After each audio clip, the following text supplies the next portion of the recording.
Semoga dengan bacaan lafal basmalah tadi membawa lancarnya dan hikmahnya acara pengajian Sabtu sore dan buka bersama sore hari ini. Untuk mengawali pengajian ini, insyaallah kita akan mendengarkan lantunan ayat-ayat suci Al-Quran secara tartil yang akan disampaikan oleh Ananda Humairatul Bilqis. Ananda ini adalah siswa Mimsik Madrasah Ibtidaiyah Muhammadiyah 6 Sekapuk Ujung Bangka Gresik dan santri TPA Al-Azhar masjid ini. Kepada Ananda waktu dan tempat kami haturkan sepenuhnya, monggo.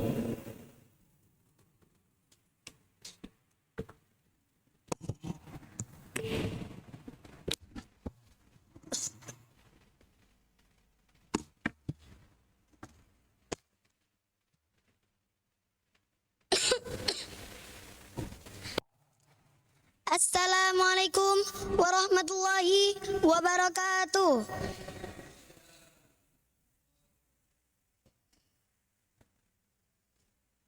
A'udzu billahi minasy syaithanir rajim. Bismillahirrahmanirrahim. Ya ayyuhalladzina amanu kutiba alaikumus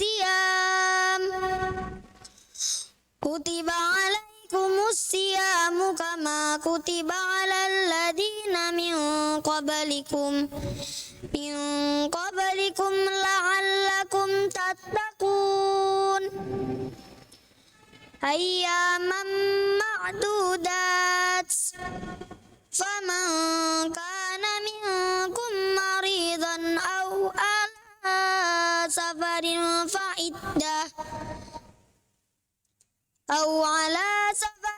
fa'iddatun min ayyamin ukhar wa 'alal ladzina yutiqunahu fidyatun ta'amu miskin.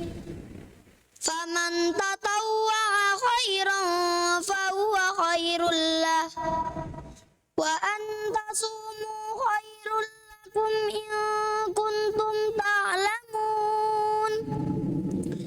Syahrul Ramadan alladzi unzila fihil Qur'an Al-Qur'anu hudan linnasi wa bayyinatin minal huda wal furqan. Faman syahida minkumus syahra falyasum wa man kana maridan aw ala safarin fa'iddatun min ayyamin ukhar. Yuridullahu bikumul yusra wala yuridu bikumul usra walitukmilul iddata walitukabbirullaha ala ma hadakum wa la'allakum tashkurun. Shadaqallahul azim. Wassalamualaikum warahmatullahi wabarakatuh.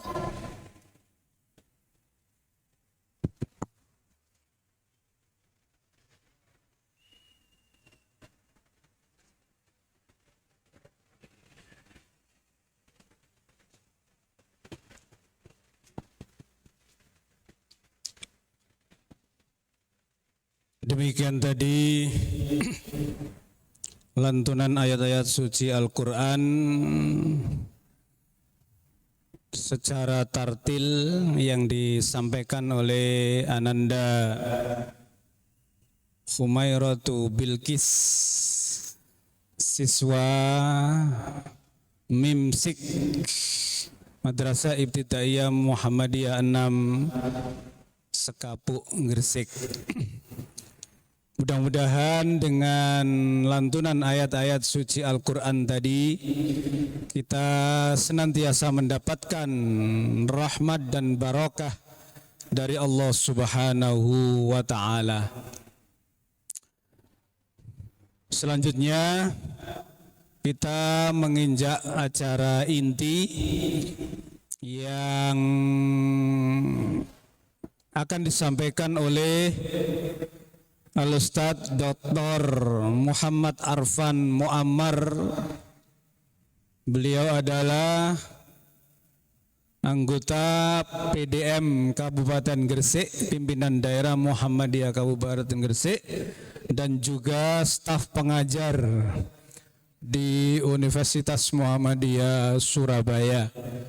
Insya Allah nanti waktu kita ini jam 16.50 dan insya Allah nanti selesai juga di jam 17.50.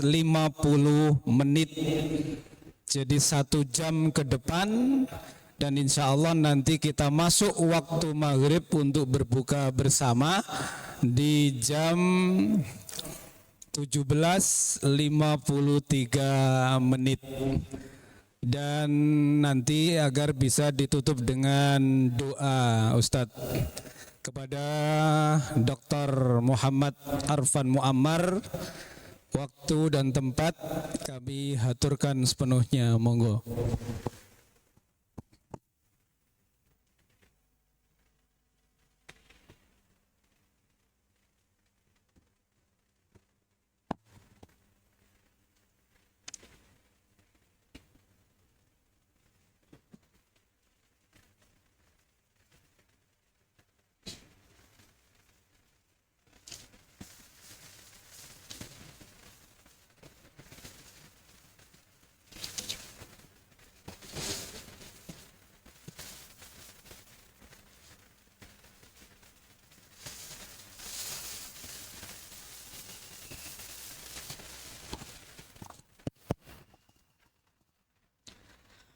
Assalamualaikum warahmatullahi wabarakatuh. Alhamdulillahilladzi an'amana bi ni'matil imani wal islam wa fataha lana abwabal ikrami wal ihsan. Nahmaduhu subhanahu wa ta'ala wa nashkuruh. Wassalatu wassalamu ala ashrafil anbiya'i wal mursalin wa ala alihi wa ashabihi wa man tabi'ahu bi ihsanin ila yaumiddin. Asyhadu an la ilaha illallah wa asyhadu anna Muhammadan abduhu wa rasuluhu la nabiyya ba'dah. Alhamdulillah, kita bersyukur kehadirat Allah Subhanahu wa ta'ala. Pada sore hari ini Allah masih memberikan kita banyak kenikmatan sehingga kita mampu melaksanakan ibadah puasa di bulan Ramadan ini tanpa ada halangan suatu apapun. Salawat serta salam tetap terlimpahkan kepada junjungan Nabi besar Muhammad sallallahu alaihi wasallam, Nabi akhir zaman, Nabi yang diutus untuk kita taati dan kita tauladani bersama. Rabbi shrah li sadri wa yassir li amri wahlul 'uqdatam min lisani yafqahu qawli. Usikum wa iyaya bitaqwallah. Faqad fazal muttaqun, faqad faza man ittaqa. Bapak Ibu jamaah Masjid Al-Azhar yang dirahmati Allah, semoga nanti menjelang berbuka semakin banyak. Banyaknya itu menjelang berbuka. Berarti iku nekani buka puasa apa nekani kajian? Ya. Entaniyo kajiannya kono berbuka puasa paling ndak ada yang datang. Wah, tapi Oh ya, Ahad pagi kemarin lumayan banyak di sini ya. Ya, kita husnuzon sedang beribadah. Ibadahnya orang puasa itu apa? Tidur. Belum bangun.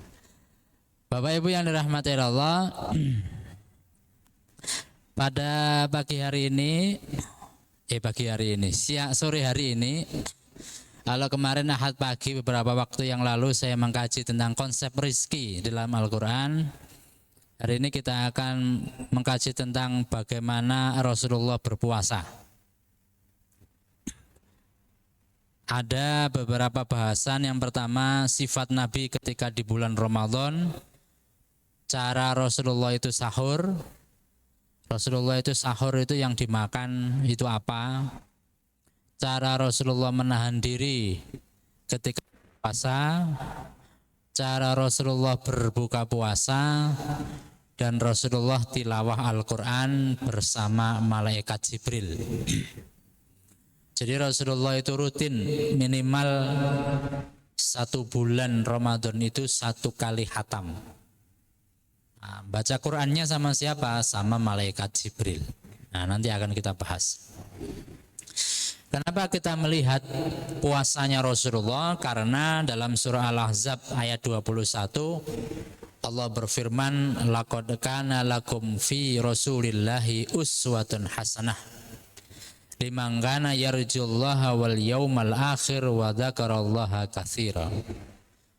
Sungguh telah ada pada diri Rasulullah itu suri tauladan yang baik. Ya, tujuannya itu kan memang untuk dijadikan suri tauladan. Liman kana yarjullaha wal yaumil akhir, bagi orang-orang yang mengharap rahmat Allah dan hari kiamat, wa dzakarallaha katsiran, dan banyak mengingat Allah. Nah, ini kenapa kita melihat bagaimana Rasulullah berpuasa.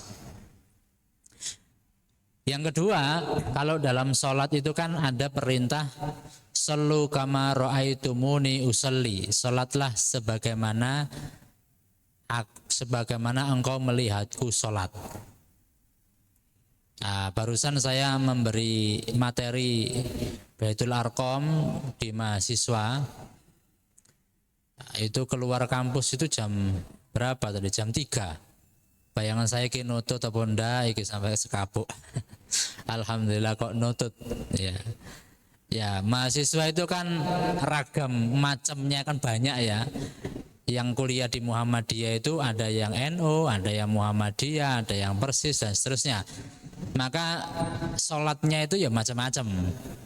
Nah, maka kita ya, karena saya sampaikan karena ini kuliah di Muhammadiyah, maka kita punya kewajiban untuk ngajari sholat sesuai dengan tuntunan di Himpunan Putusan Tarjih.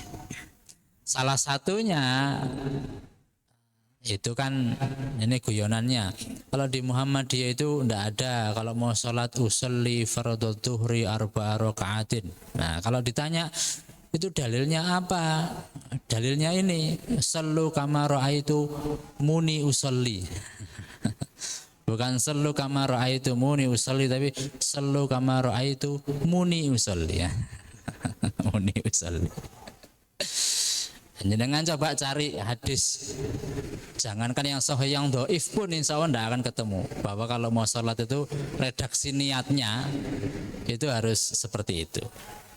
Kalau niat iya, tapi redaksinya itu apakah seperti itu tidak ada tuntunannya. Yang kedua juga dalam haji itu ada khudhu anni manasikakum. Jadi sholat dan haji itu ibadah yang secara khusus didirect oleh Rasulullah. Nah, bagaimana puasa? Nah, maka dari itu pada sore hari ini kita mencoba memotret bagaimana puasanya Rasulullah. Bapak Ibu yang dirahmati Allah, sebelum ke puasanya Rasulullah ini ada pertanyaan. Apakah semua af'al itu perbuatan, apakah semua af'alnya Nabi itu wajib diikuti? Nah, ini kan kita mencontoh puasanya Rasulullah. Tapi sebelum itu ada pertanyaan, apakah semua perbuatannya Nabi itu wajib diikuti? Jawabannya tidak. Ya benar, jawabannya tidak. Kenapa? Pertama, ya sama aja begini. Nikah itu hukumnya wajib apa tidak? Tergantung. Nek sing ditakoki iku arek cilik durung balik, hukumnya apa nikah? Ya. Engko ana sing kategori wajib. Ana sing kategori haram. Soalnya durung balik, nikah haram. Mengkone wis balik, wis dewasa, nyambut gawane cemepak, ya. Terus takut tidak bisa menjaga diri, maka nikah itu wajib baginya. Wis nang jero abekno. Nah, gitu ya. Ada enggak di sini usia 40 ini belum menikah?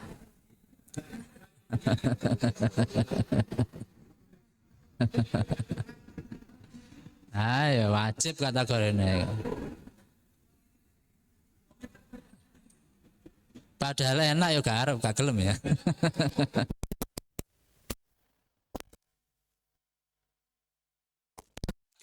Nabi itu pertama bisa wajib diikuti seperti sholat dan haji. Bisa haram loh, Ustaz, perbuatan Nabi kok haram diikuti? Ada, menikah lebih dari 4. Nah ini haram diikuti. Wong jenengan loro gak wani apa papat. Siji gak wani loh. Nah Rasulullah itu istrinya berapa? Istrinya 13. 2 belum digauli, 11 sudah digauli. Nah ini kalau kita niru Nabi, istrinya 13 tidak boleh. Haram. Ada yang sunnah diikuti ya, seperti sholat malam dan seterusnya. Yang terakhir mubah. Mubah itu meniru fisiknya Nabi. Nabi itu rambutnya panjang. Itu tidak ada kemudian kalau rambut kita panjang dapat pahala, tidak, karena itu adat. Tapi apakah Nabi itu rambutnya selalu panjang? Kadang gundul karena mari tahallul. Nah, kadang pendek. Nah, begitu ya. Itu terkait dengan afal perbuatannya Nabi. Bapak Ibu yang dirahmati Allah, sekarang masuk ke sifat Nabi ketika bulan Ramadan. Asja'an nas wa ajwadan nas kana hina Ramadan. Rasulullah itu pemberani dan dermawan. Jauh lebih berani dan dermawan ketika di bulan Ramadan. Jadi kalau kita biasanya sedekah ning masjid 5.000, nah, maka bulan Ramadan ini harus lebih dermawan. Nolnya ditambahi siji, jadi 50.000. Nah ini ya. Kita biasanya kalau bulan hari biasa, ya itu memberi makan anak yatim 10. Maka bulan Ramadan memberi makan anak yatim 20. Ini Rasulullah ajwadan nas, orang yang paling dermawan dan jauh lebih dermawan ketika di bulan Ramadan. Yang kedua, apa yang dilakukan Nabi ketika bulan Ramadan? Memperbanyak doa. Rasulullah SAW bersabda, salasun la turaddu da'watuhum. Ada 3 macam orang yang doanya itu tidak tertolak. Yang pertama adalah as-shaim hatta yuftir. Orang yang berpuasa sampai berbuka puasa. Dan jenengan ini lagi berpuasa, puasa semua ya. Poso asar apa poso maghrib? Poso sapi, mari mangan diusapi. Puasa, orang yang puasa kayak kita ini doanya tidak ditolak oleh Allah. Dari mulai sahur sampai berbuka puasa, maka banyak-banyak berdoa. Nah, khususnya tadi mungkin yang belum nikah. Nah, ini Ramadan itu doa, ya Allah, mugi-mugi riyaya benjing kula ketemu kali jodoh kula. Nah, itu ya.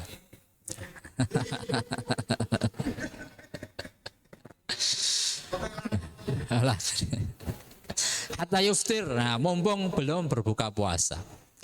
Yang kedua, doa orang yang dikabulkan itu al-imam al-adil, pemimpin yang adil. Makanya Nabi kalau kamu diberi kesempatan berdoa, mintalah pemimpin yang adil.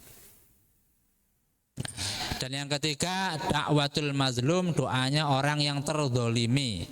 Nah, 3 macam doa orang ini, doanya tidak tertolak. Maka kita manfaatkan betul momentum puasa ini untuk memperbanyak berdoa. Selanjutnya cara Rasulullah sahur. Rasulullah Shallallahu Alaihi Wasallam bersabda, tasahharu fa inna fis sahuri barokah. Sahurlah karena di dalam sahur itu ada keberkahan. Walaupun kita misalkan, Ustadz saya kuat kok kalau nggak pakai sahur, tapi tetaplah sahur. Karena apa? Ya karena mencari keberkahan di dalam sahur. Faslu ma baina siyamina wa siyami ahlul kitab aklatus sahur. Perbedaan puasa kita umat Islam dengan umat sebelumnya itu adalah pada sahur. Apakah orang sebelumnya itu puasa? Puasa. Kan dalam ayat Al-Quran, kama kutiba alal ladzina min qablikum. Nah, sebagaimana diwajibkan puasa orang-orang terdahulu. Berarti orang terdahulu itu juga puasa. Tapi bedanya orang terdahulu itu puasanya tidak pakai sahur. Sedangkan umat Islam puasanya pakai sahur. Ini menunjukkan Rahman dan Rahimnya Allah. Allah tidak ingin menyiksa kita. Puasanya orang Indonesia itu berapa jam? 14 jam. Kemarin viral di TikTok itu di daerah Kutub Utara atau Kutub Selatan, puasanya itu 1 jam. Ya apa? Matahari kalau cek tas mencunggul itu terbenam lagi. Ada lagi daerah Amerika bagian mana itu puasanya itu 20 jam. Nah, ini karena daerah-daerah tertentu memang waktu itu relatif ya. Makanya kita bersyukur tinggal di garis khatulistiwa itu waktunya relatif stabil 14 jam. As-sahur akluhu barokah. Makan sahur itu makannya penuh berkah. Fala tada'uhu, maka jangan meninggalkan sahur. Ya. Walau ayajra'a ahadukum jur'atan minal ma', walaupun hanya seteguk 2 teguk air, wis pokoke sahur. Ngowantuk satu, gak apa-apa tangi diluk sak srup turu meneng. Nah, misalnya gitu ya. Fa inna Allah azza wa jalla wa malaikatahu yusalluna 'alal mutasahhirin. Karena Allah dan para malaikat itu memberikan bersolawat kepada orang-orang yang sahur, mendoakan keselamatan. Nah, ini pentingnya kita makan sahur. Habis makan sahur itu jangan tidur nanti 14. Padahal puasa itu waktu yang paling momentum untuk bisa sholat subuh tepat waktu. Bagi yang jarang sholat subuh tepat waktu. Lah sudah ada momentum begitu. Habis sahur turu, waduh podo wae. Penyakit. Kemudian apa yang kita lakukan ketika sahur? Memperbanyak membaca istighfar. Dalam surah Ali Imran dijelaskan as-sabirina was-sadiqina wal-qanitina wal-munfiqina wal-mustaghfirina bil ashar.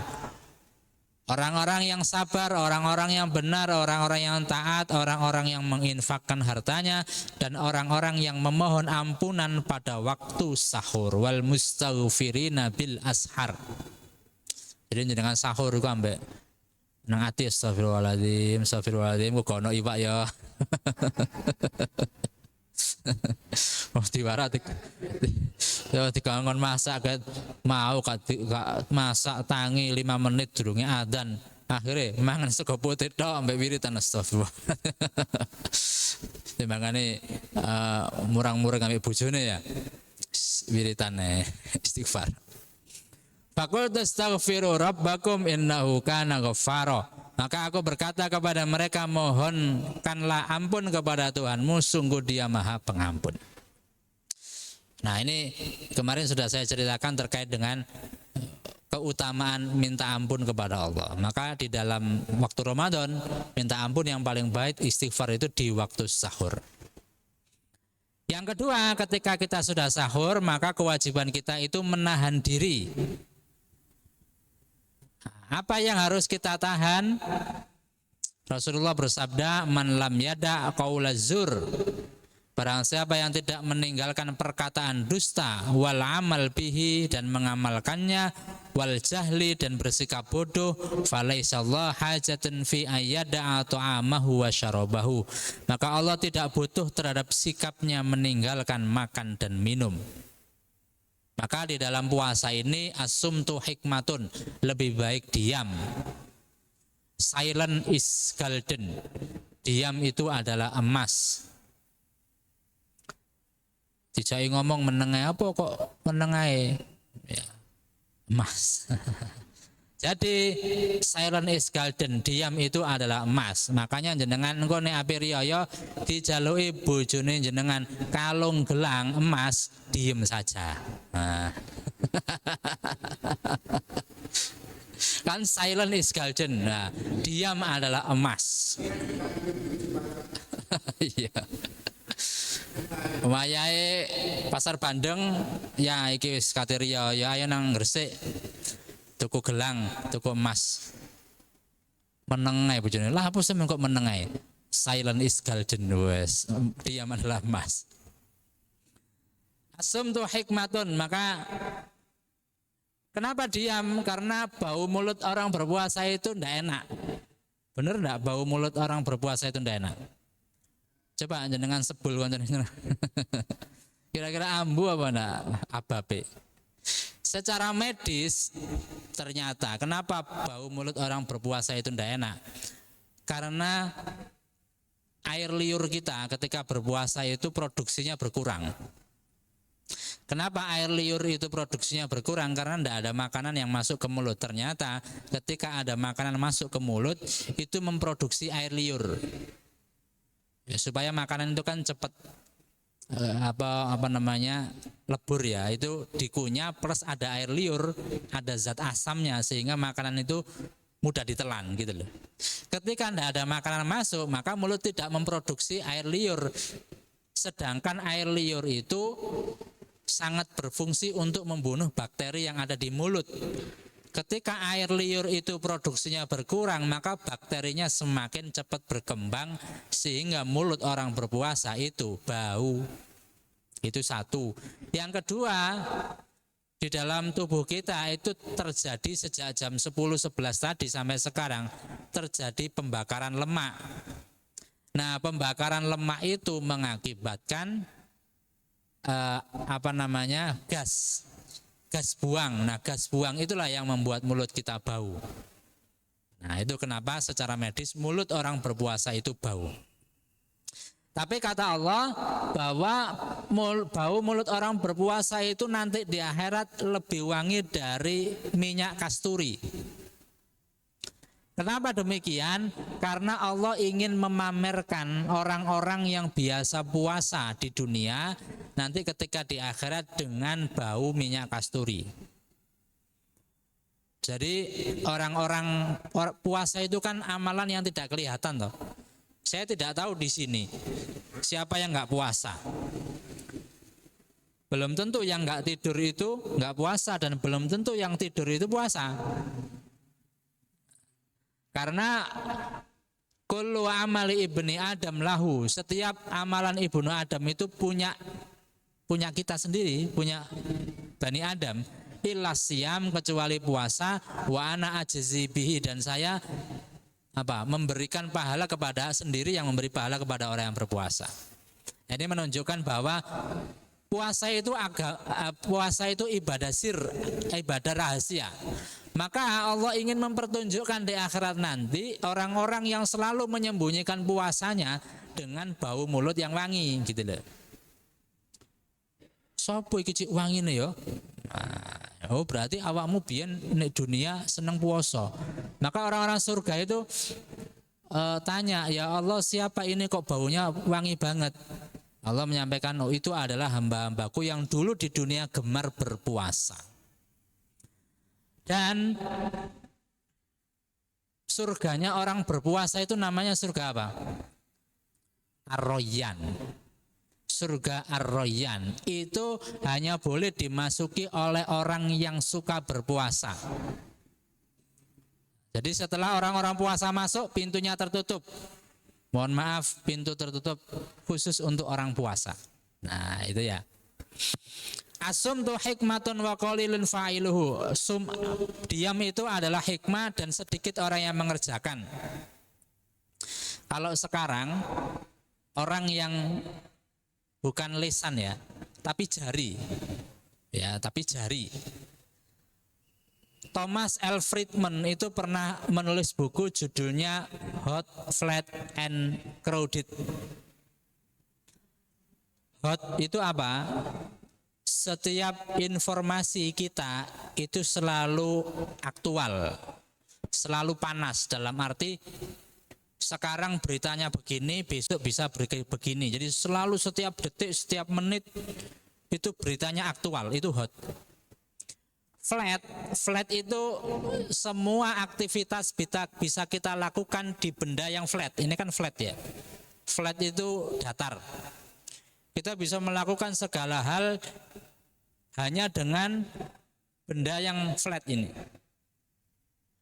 Crowded. Nah, ini Thomas L. Friedman menggambarkan dunia ini dalam 3 kata. Hot, flat, and crowded.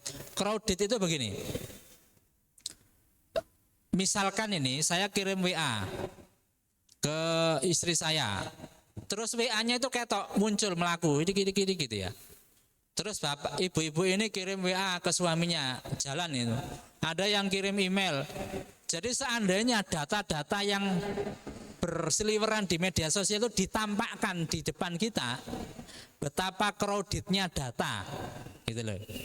Ada yang kirim email, ada yang status WA, ada yang buat konten di TikTok, itu seandainya ditampakkan, itu betapa crowdednya. Maka Thomas L. Friedman itu menggambarkan dunia ini dengan 3 kata, hot, flat, and crowded. Saya gambarkan crowded itu begini. Misalkan nih, kemarin saya mau tanya Ustadz Anas, Ustadz kajiannya itu jam berapa mulainya? Ya, saya ambil HP, ternyata di WA ini yang paling atas itu grup ketika SD saya dulu. Wah, ada komen, masuklah saya masuk di situ. Saya baca komentar-komentar kok seru. Ternyata ada salah satu anggota grup ngirim link. Saya penasaran, kok ada supir yang menabrak yang kemarin viral itu loh di Jakarta. Ya, ditabraki kabeh sepeda, mobil gitu, dikejar polisi ya. Penasaran karena saya belum tahu beritanya. Saya klik lah. Ada video YouTube, saya lihat. Nah, di YouTube itu kan biasanya ada sponsor. Setelah saya melihat video YouTube ada sponsor, saya klik sponsor. Kemudian ada link lagi, saya klik. Gak kerasa 1 jam. Capek kan, ditaruh HP-nya. Setelah HP-nya ditaruh baru ingat, loh aku mulai APW apa Anas. Itu namanya lost in crowded, tersesat dalam kecrowdedan data. Jadi kita itu muter-muter di media sosial yang sekian banyak, tersesat. Nah, makanya itu crowded. Nah, sehingga ketika kita masukkan dalam konteks asumtu hikmatun, sekarang itu ada namanya kata Tom Nichols, namanya the death of expertise, matinya para ahli. Dan dengan misalkan lihat di grup ini, ada orang yang tidak pernah mondok, tidak pernah belajar hadis, tidak pernah belajar Quran, moro-moro komentar tentang agama. Seakan-akan dia ahli gitu ya. Sedangkan orang yang betul ahli ya, betul-betul ahli itu tidak komen. Tidak komen, diem aja. Kayak kemarin paling nyata itu ketika COVID. Ya, dia itu nggak pernah kuliah fakultas kedokteran, nggak pernah kuliah fakultas kesehatan, gitu. gak pernah belajar kesehatan, tiba-tiba komentar soal COVID-19. Orang sing ahli kesehatan sendiri itu loh, nggak ngomong gitu, tapi akhirnya orang percaya kepada yang tidak ahli. Karena apa? Orang yang ahli diem saja. Makanya itu disebut matinya para ahli, the death of expertise. Death itu kan mati, expertise itu ahli. Sehingga yang dijadikan rujukan orang yang tidak ahli, tapi dia itu sering komentar. Nah, maka jangan biasakan berkomentar kalau tidak ahlinya. Di China itu orang yang membuat konten TikTok itu harus yang ahli. Misalkan ini saya pernah mondok, saya kuliahnya pendidikan agama Islam, kemudian kok buat konten tentang kesehatan, tidak boleh, dilarang sama pemerintah. Kamu bukan ahlinya, jangan ngomong itu. Begitu juga dengan orang fakultas kedokteran, orang kedokteran ngomong ekonomi, tidak boleh. Biarkan orang yang sarjana ekonomi ngomong ekonomi. Jadi karena memang di sana komunis ya. Jadi sistem-sistem sodok-sodok otoriter begitu. Jadi kalau nggak ahlinya nggak boleh ngomong. Tapi kalau di Indonesia sembarang orang bisa ngomong. Nah, sehingga kita tidak bisa memfilter saja nih sing bener sing ndi. Nah, gitu ya. Karena semua orang bisa ngomong. Kemudian kenapa orang itu seringkali keras dalam bersuara dan berbicara? Ada orang yang terlalu vokal. Wah itu haram, oh itu tidak boleh itu. Kenapa? Karena telinganya ditutup. Coba jenengan ngomong dengan orang yang pakai headset. Kira-kira orang pakai headset itu ngomongnya banter apa pelan? Banter toh? Banter. Karena apa? Karena dia tidak bisa mendengar omongan orang lain. Maka seringkali orang yang nggak bisa mendengar omongan orang lain ngomongnya keras. Makanya supaya ngomongnya gak keras, kupingnya bukaan. Nah begitu loh.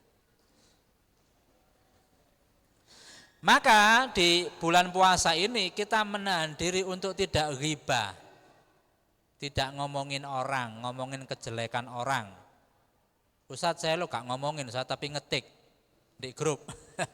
Padha wae. Iku lho, ibu iku gak tau melu kajian, barangnya ono kajian terus ono acara santunan itu baru melok. Nah itu rasan-rasan. Nah itu ghibah. Itu kata Allah, saya tidak butuh puasanya. Jadi ya tidak bisa merasakan pahalanya puasa ilal ju' wal atos. Kemudian yang kedua, cara Rasulullah berbuka puasa. Bukan yang kedua, yang keempat mungkin. Cara Rasulullah berbuka puasa. Tadi sahur sudah, menahan diri ketika berpuasa sudah, cara Rasulullah berbuka puasa.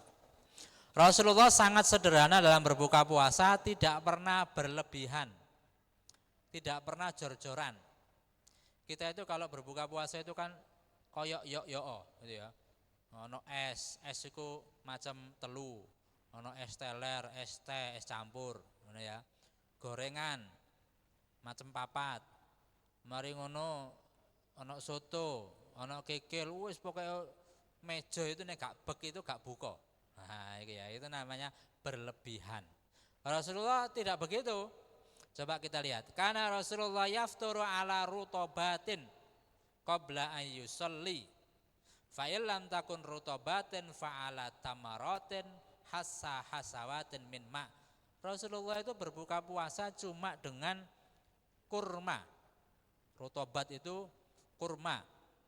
Fa'ilam takun rutobat, kalau enggak ada kurma fa'ala tamarot. Jadi ada perbedaan kurma, cek ya. Ada perbedaan kurma basah dan kurma kering. Ya kalau kurma basah itu apa ya, sukari biasanya ya.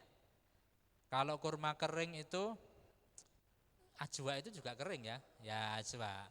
Rasulullah itu berbuka pakai kurma kering. Tapi kalau enggak ada kurma kering, maka Rasulullah berbuka pakai kurma basah.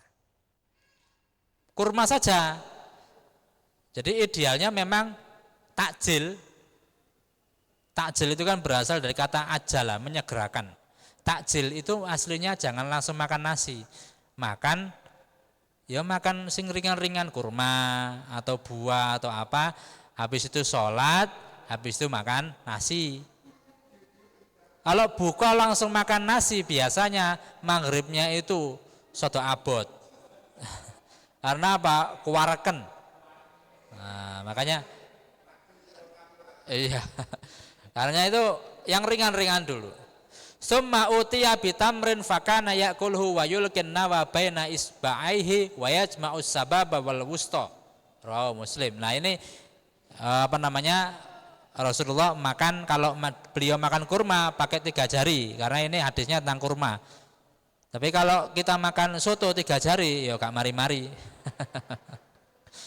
Jadi makan 3 jari itu pada makanan yang memang bisa diambil dengan 3 jari. Tapi kalau nggak bisa dengan 3 jari, ya pakai sendok. Kemudian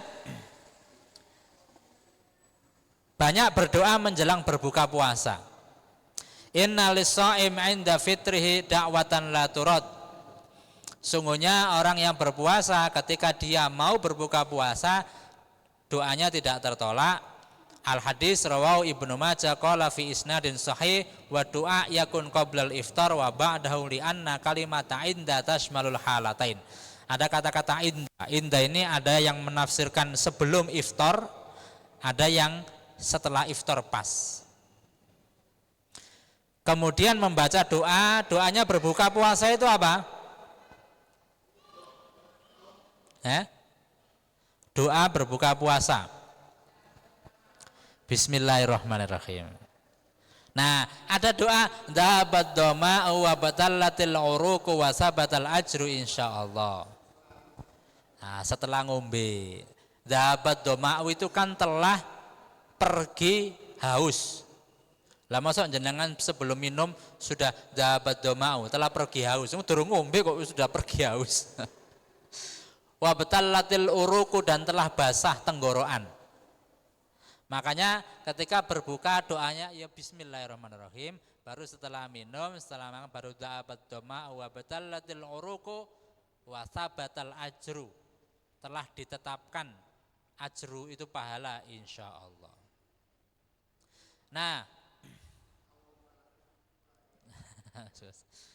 Nah, orang berpuasa itu gini, tadi saya sampaikan bahwa ketika kita makan, makanan itu masuk ke dalam perut, ya. Kemudian perut itu memproses makanan itu 6 jam. Jadi kalau kita sahur jam 4, berarti 5, 6, 7, 8, 9, 10, itu makanan di perut itu sudah habis. Maka perut memberikan informasi kepada otak dengan apa? Dengan cara rasa lapar. Maksudnya apa? Wis wayahe dikai ma'am. Makanya jam 10, jam 11 kita merasa lapar. Tetapi tubuh kita itu tidak ngasih makan. Kita tidak kasih makan. Tapi kita itu butuh tetap beraktivitas. Maka dari mana tubuh kita mengambil sumber energi? Dari lemak. Cadangan energi alternatif yang ada di dalam tubuh itu lemak. Maka dari jam 10 sampai jam 6 nanti tubuh kita itu sumber energinya dari lemak yang dibakar. Maka kita itu setiap hari selama 30 hari itu lemak kita itu dibakar. Sehingga idealnya orang berpuasa itu berat badannya turun. Sudah timbang belum kemarin sebelum puasa? Berapa? Coba dites. Kalau kemudian akhir puasa jenengan kok berat badannya turun, berarti puasanya sukses. Ya. Alhamdulillah Ustaz, puasa saya sukses karena saya turun 3 kilo selama berpuasa. 1 minggu lebaran naik 5 kilo. Saulan ngedukno 3 kilo, sak minggu ngundakno 5 kilo. Kok gampang munggah timbang mudune ya. Oh riyo sembarang kali dipangani. ono mente dipangan, ono rambak dipangan, ono seprit diombe barangkali. Makanya sak minggu naik 5 kilo. Makanya kalau pengen sukses berpuasa secara jasmani itu buka puasanya jangan barbar. Jangan barbar. Mungkin buka puasanya jam 6 kenyang, kok jam 10 sedurunge turu makan lagi.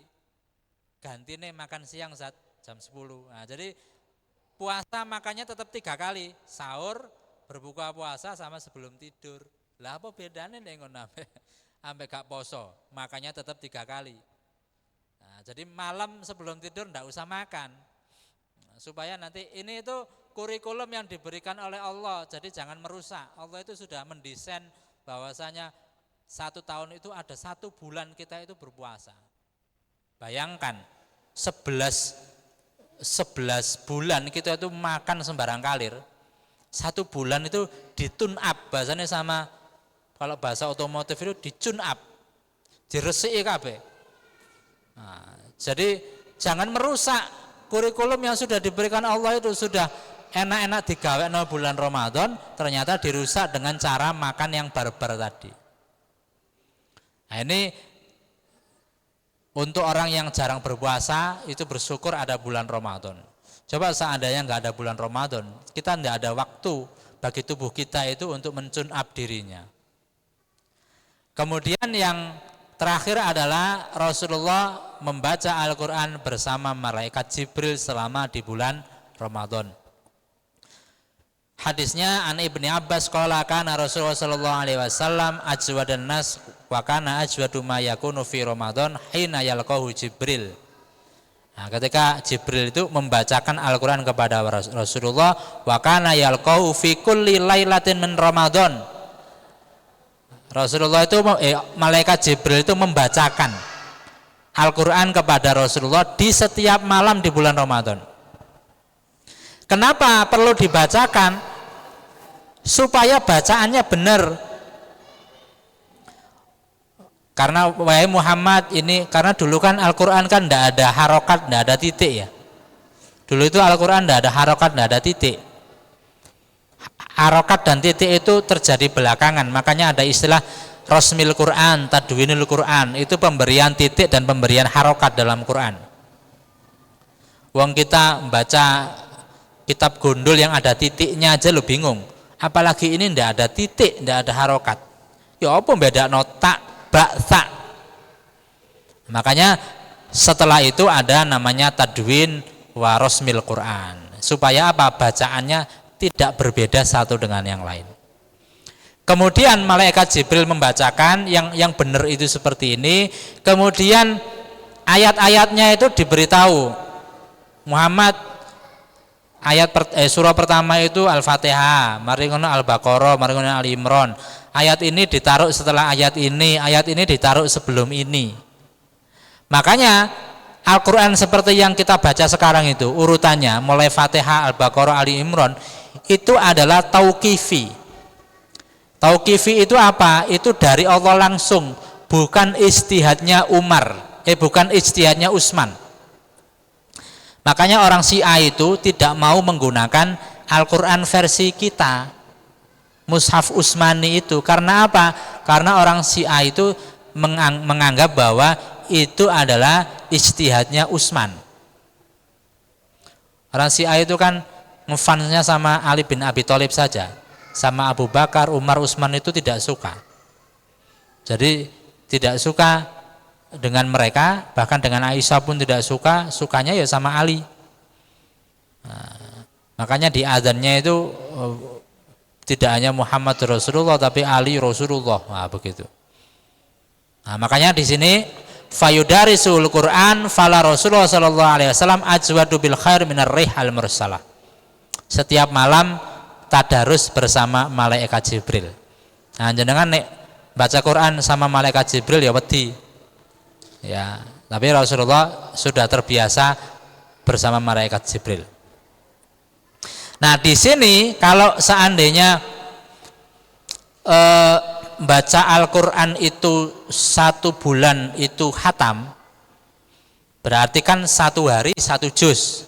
Ya toh? Ini cara menghatamkan Quran dalam bulan Ramadan. 1 hari 1 juz. 1 hari 1 juz itu kita bagi 5 karena sholat 5 waktu. Anggaplah kita baca Quran setiap selesai sholat. 1 juz itu kan ada 10 halaman. Maka setiap selesai sholat kita baca 2 lembar. Ya, 2 lembar kali 5 berarti ada 10 lembar.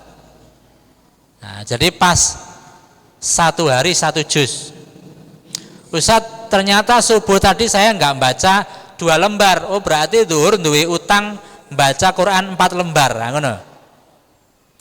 Subuh baca 2 lembar, zuhur lali karena kerja. Ya sudah, nanti asar bayar utang baca 4 lembar. Zuhur asar lupa gak baca. Ya wis maghrib baca 6 lembar, semakin kita lupa utangnya semakin akeh. Subuh, zuhur, asar, maghrib gak kok bermoco, maka isya sampean kudu moco langsung sak juz. Nah, kan semakin berat. Nah, kemudian yang menarik dalam membaca Al-Qur'an itu tidak boleh terburu-buru. Ada satu hadis yang menjelaskan bahwa Iqra'ul Quran fi syahrin, hatamkanlah Quran dalam 1 bulan. Terus ada satu sahabat itu mengatakan, wahai Rasulullah, saya bisa lebih cepat daripada itu. Idzan iqra'u fi aishrin, kalau gitu hatamkan dalam 20 hari. Sahabat itu bilang, ya Rasulullah, ini 20 hari itu kesuwen, saya bisa lebih cepat daripada itu. Kemudian Rasulullah mengatakan, idzan iqra'il Quran fi ashrin, hatamkanlah Quran dalam 10 hari. Sahabat itu masih ngomong, saya bisa lebih cepat daripada itu, 10 hari itu masih kelamaan. Kemudian Rasulullah mengatakan, idzan iqra'il Quran fi sab'in, kalau gitu bacalah, hatamkanlah Quran dalam 1 pekan. Wala yafqah, dan orang itu tidak bisa baca Quran dengan baik kalau lebih cepat daripada 7 hari. Nah, ada hadis yang lain mengatakan la yafqah fi salasin, orang tidak bisa cepat, tidak bisa tartil membaca Quran kalau 3 hari itu sudah hatam Quran. Maka para ulama memberi patokan menghatamkan Al-Quran itu paling cepat 3 hari, yang ideal itu 7 hari. Lebih cepat dari itu jelas mau coy gak tartil, soalnya cepat. Setengah hari malahan. Karena dalam Al-Quran apa? La tuharrik bihi lisanaka lita'jalabi. Janganlah engkau menggerakkan lidahmu dalam membaca Al-Quran cepat-cepat. Kesusu apa? Kebelet apa begitu ya. Nah, jadi tidak boleh tergesa-gesa supaya makharij hurufnya, tajwidnya bisa dibaca dengan baik. Inna alaina jam'ahu wa qur'ana, sungguhnya kami yang akan mengumpulkan di dadamu dan membacakannya. Kemudian Rasulullah mengikuti bacaan Jibril, fa idza qara'nahu fattabi' qur'ana. Ketika Jibril menyampaikan membaca Al-Qur'an diikuti. Apabila kami telah selesai membacakannya maka ikutilah bacaannya. Jadi Rasulullah itu ngajari maca Quran ya malaikat Jibril. Yang menjadi miris Bapak Ibu ya, di berita kemarin 65% guru agama, guru PAI di sekolah itu tidak bisa membaca Al-Quran. Kemudian saya pikir-pikir, saya ini kan dosen ngajar mahasiswa PAI. Berarti itu kan ya dosen mahasiswa saya lah ngono kan. Saya itu mikir gini. Dulu itu orang mahasiswa yang kuliah di FAI, di Fakultas Agama Islam, itu rata-rata lulusan pondok. Nek lulusan pondok itu kan rata-rata iso maca Quran lah. Sekarang itu bergeser. Anak-anak pondok itu banyak ngambil fakultas umum. Ada kesehatan, ada ada kedokteran gitu ya, ada biologi, macam-macam. Sedangkan anak-anak SMA, SMK itu banyak masuk di Fakultas Agama Islam. Kenapa mereka masuk Fakultas Agama Islam? Karena di prodi lain gak diterima. Jadi Fakultas Agama Islam itu alternatif paling terakhir, timbangannya gak kuliah. Nah gitu ya.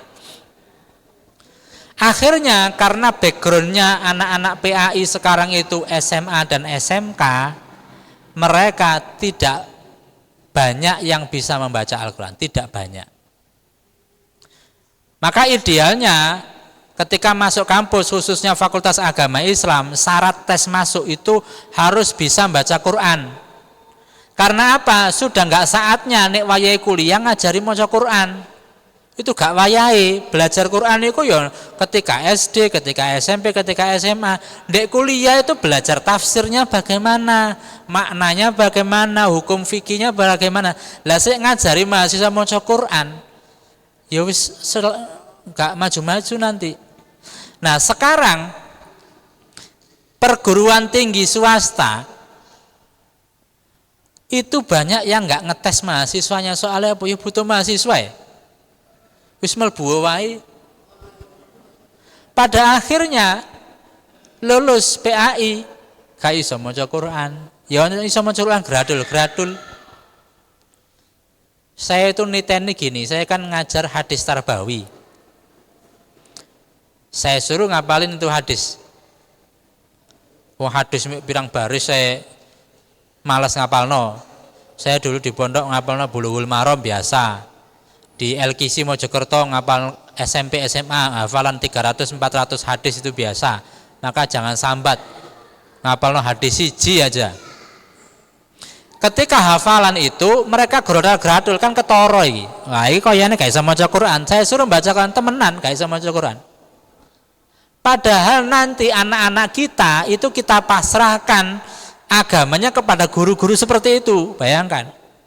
Maka nanti sekolah wajib hukumnya ketika rekrutmen guru agama, wajib hukumnya kudu iso maca Quran. Gak iso maca Quran gak usah diterima. Masih atau perguruan tinggi negeri. Nek guru-guru sing liyan, guru biologi, guru geografi sih mending lah. Nek guru PAI kudu iso maca Quran. Nek konsumsine wis metu berarti ngene iki wis kate mari. Ya, Bapak Ibu yang dirahmati Allah. Jadi itu rutinitas Rasulullah dari mulai sahur diupayakan untuk bisa sahur walaupun kita kuat kalau enggak sahur karena di dalam sahur itu ada keberkahan. Yang kedua menjaga diri kita selama bulan Ramadan, lisan kita supaya kita itu tidak sia-sia puasanya. Penglihatan kita jangan melihat yang sesuatu yang tidak boleh dilihat, jangan mendengarkan sesuatu yang tidak boleh didengar. Ustadz saya tidak ghibah Ustadz, tapi saya nguping. Nah, sama aja. Melihat apa tadi, drakor. Sekarang itu drajin Pak, drama Cina. CEO yang menyamar. Mana ya? Film gak jelas tonton saya tuh gergeten. Kakean ngomong, Pak.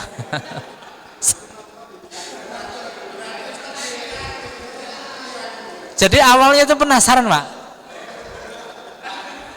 Tapi kok ngomong terus gak jelas.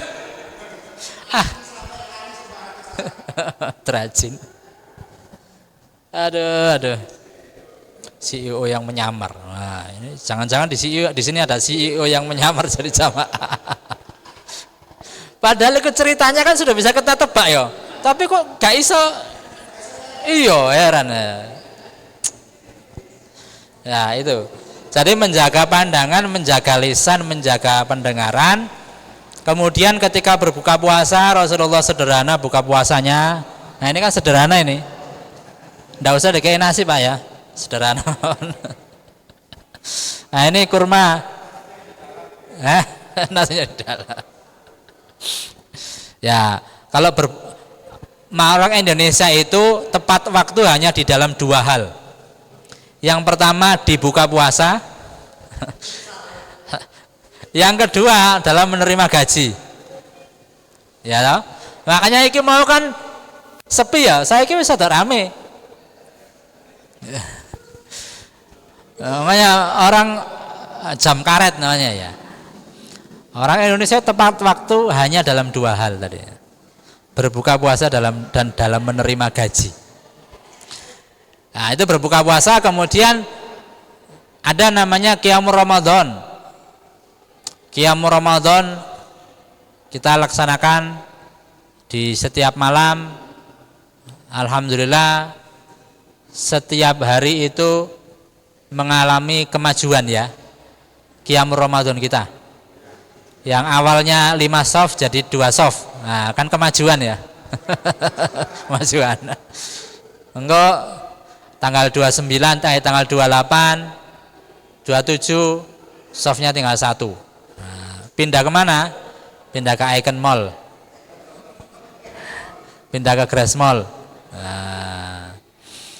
Nah ini kita itu mestinya harus seperti pahala berpuasa itu kan awalu rahma awsatu maghfirah wa akhiru itqun minan nar. Ini harus semakin hari itu semakin baik, tidak boleh semakin hari semakin mundur. Karena dalam hadis itu dijelaskan barang siapa yang hari ini itu lebih baik dari kemarin fahuwa robihun, maka dia beruntung. Tapi barang siapa yang hari ini sama misla amsihi fahuwa maghbun, maka dia merugi. Barang siapa yang hari ini, hari kemarin lebih buruk daripada hari ini lebih buruk daripada hari kemarin, maka dia mal'un, maka dia terlanat. Itu bukan hadis tapi asarus sahabah. Itu menunjukkan bahwa kita sebagai seorang muslim itu harus selalu memperbaiki diri lebih baik. Puasa Ramadan kita di tahun ini harus lebih baik daripada puasa Ramadan kita tahun lalu. Diingat-ingat tahun lalu saya misalkan gak sampai hatam Quran atau hatam Quran meping pisan. Tahun ini saya harus hatam 2 kali. Tahun lalu saya tarawehnya banyak yang bolong. Tahun ini saya harus sedikit yang bolong. Tahun lalu saya Qiyamul Ramadan 10 hari terakhir tidak istiqomah, cuma 5 hari, maka tahun ini harus 10 hari. Di sini ada program ini enggak 10 hari terakhir? Ada. Sahurnya disiapkan. Nah, ini sudah difasilitasi. Mulai jam berapa? Jam 2. Nah, ini jam 2, 10 hari terakhir, silakan datang di masjid ini. Ya, kita genjot. Semoga kita nanti mendapatkan malam Lailatul Qadar. Malam ganjil. Iki ganjil, malam ganjil versi Muhammadiyah apa versi Kemenak? Berarti setiap hari ada malam ganjil. Iya. Setiap hari. Setiap hari. Malaikat Jibril bingung. Aku apa yang ngetukno meduna malam Lailatul Qadar iki malam ganjil versi Muhammadiyah apa versi Kemenak iki? Terakhir ya, ini sudah 5 menit lagi. Ini biasanya selesai itu pas adzan apa 5 menit sebelum adzan? 5 menit sebelum adzan. Kan 53 kan ya? Oke. Ini yang menarik, 3 menit lagi. Muhammadiyah itu kan pakai KHGT. KHGT-nya itu merujuk ke KHGT Turki. Ya, Mei 2016 ada konferensi internasional di Turki membahas tentang KHGT. Tapi pertanyaannya, kenapa KHGT-nya Muhammadiyah, hitung-hitungan KHGT-nya Muhammadiyah dengan KHGT-nya Turki berbeda? Turki loh poso Kemis, Muhammadiyah poso Rebo, padahal podo-podo nggawe KHGT. Ayo. Satu-satunya negara yang pakai KHGT Turki. Negara yang lain belum ada yang pakai kecuali komunitas Muslim. Muhammadiyah ini komunitas Muslim. Di Amerika ada komunitas Muslim, Fiqh Council of North America, Amerika Utara. Di Eropa banyak komunitas Muslim di Eropa dan di Amerika sudah pakai KHGT. Tapi kalau negara secara khusus itu baru Turki. Kenapa KHGT-nya Turki hitung-hitungannya kok beda dengan Muhammadiyah padahal podo-podo KHGT. Ngono kok jadi bersatu. Pada akhirnya ya berbeda terus. Karena ada dua. KHGT itu kan hitungannya apa?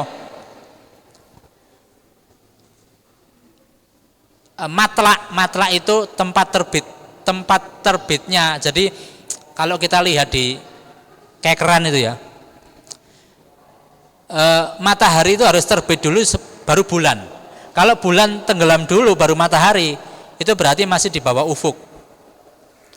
Nah, matahari harus turun dulu baru bulan. Itu tingginya 5 derajat di semenanjung Alaska.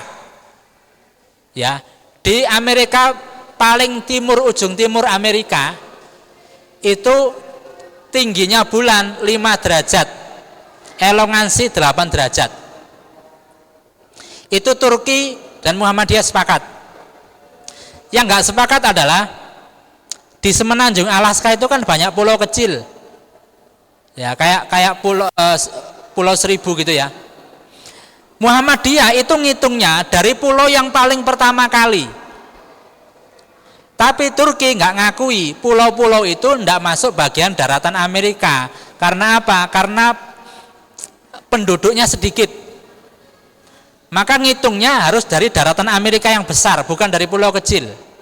Sedangkan Muhammadiyah tidak bisa secara administratif pulau kecil ini masuk daratan benua Amerika. Maka ngitungnya harus dari pulau kecil yang paling ujung. Muhammadiyah sudah bersurat ke Turki. Iki jawab apa iki? Ngitungnya mulai dari daratan Amerika pulau kecil itu atau dari daratan Amerika pulau yang besar? Turki bilang dari daratan pulau besar. Tapi kan secara geografis itu pulau kecil diakui daratan Amerika. Gak ketemu, Pak. Akhirnya kemudian Majelis Tarjih memutuskan sendiri ngitungnya dari daratan yang kecil sehingga selisihnya 1 derajat. Nah, makanya Turki gak bareng dengan Muhammadiyah. Nah, begitu. Nah, ya, saya rasa itu yang bisa saya sampaikan karena sudah 5 menit sebelum adzan. Allahumma fa'alana bima 'allamtana wa 'allimna ma yanfa'una warzuqna 'uluman tanfa'una fid dini wad dunya wal akhirah. Subhanakallahumma bihamdika asyhadu an la ilaha illa anta astaghfiruka wa atubu ilaik. Nasrun minallahi wa fathun qarib wa basyiril mu'minin. Assalamualaikum warahmatullahi wabarakatuh.